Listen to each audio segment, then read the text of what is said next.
Hello friends, ఈరోజు మనం Bible చరిత్రలో అత్యంత శక్తివంతుడిగా పేరుగాంచిన ఒక యోధుడి కథను తెలుసుకోబోతున్నాం.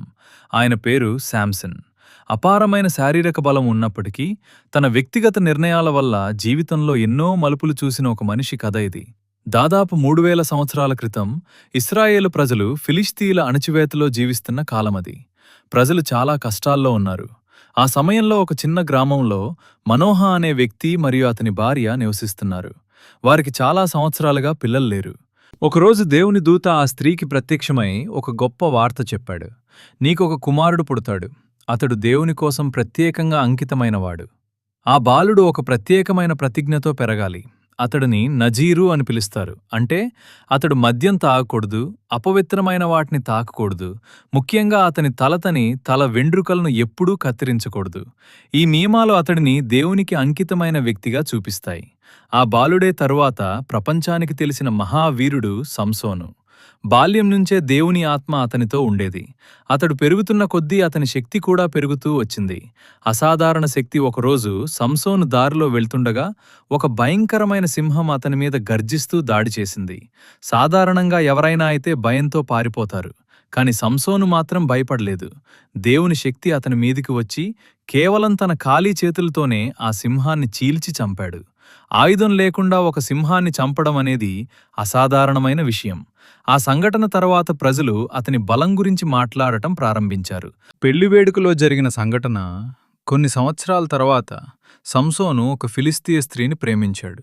ఆమెను పెళ్లి చేసుకోవాలని నిర్ణయించుకున్నాడు. పెళ్లి వేడుకలో సంసోను ఒక పొడుపు కథ చెప్పాడు.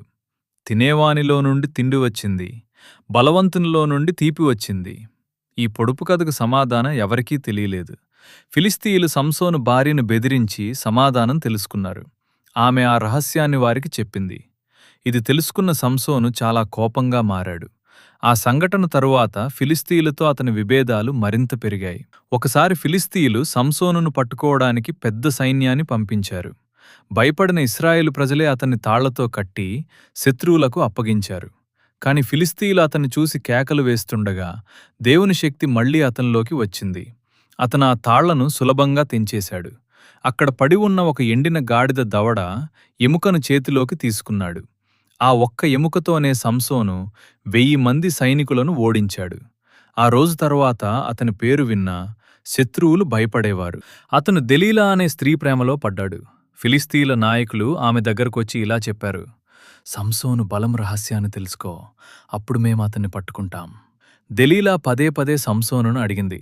మొదట అతను అబద్ధాలు చెప్పాడు. కాని ఆమె నిరంతరం అడుగుతూ ఉండడంతో చివరకు అతను నిజం చెప్పేశాడు. నా తల వెండ్రుకలు కత్తిరిస్తే నా బలం పోతుంది అని చెప్పాడు. పతనం. ఒక రాత్రి సంసోను నిద్రపోతుండగా దెలీలా అతని తల వెండ్రుకలను కత్తిరించింది. వెంటనే అతని బలం పోయింది. ఫిలిస్తీయులు వచ్చి అతన్ని పట్టుకున్నారు. అతని కళ్ళలను తీసివేసి సంకెళ్లతో కట్టి జైలులో బంధించారు. ఒకప్పుడు ప్రపంచం భయపడిన యోధుడు ఇప్పుడు బందీగా మారిపోయాడు. అతను జైలులో ఒక సాధారణ కార్మికుడిలా పనిచేయాల్సి వచ్చింది. సంసోను జుట్టు మళ్లీ పెరగడం ప్రారంభమైంది. ఒకరోజు ఫిలిస్తీయులు తమ దేవాలయంలో పెద్ద పండుగ చేసుకున్నారు. వేలాది మంది అక్కడ చేరుకున్నారు.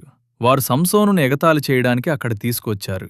ఆ సమయంలో సంసోను దేవునికి ఒక ప్రార్థన చేశాడు. ప్రభువా, నన్ను జ్ఞాపకం చేసుకో. ఈ ఒక్కసారి నాకు శక్తినివ్వు. అతను ఆలయానికి ఆధారమైన 2 పెద్ద స్తంభాలను పట్టుకుని తన శక్తితో నెట్టాడు.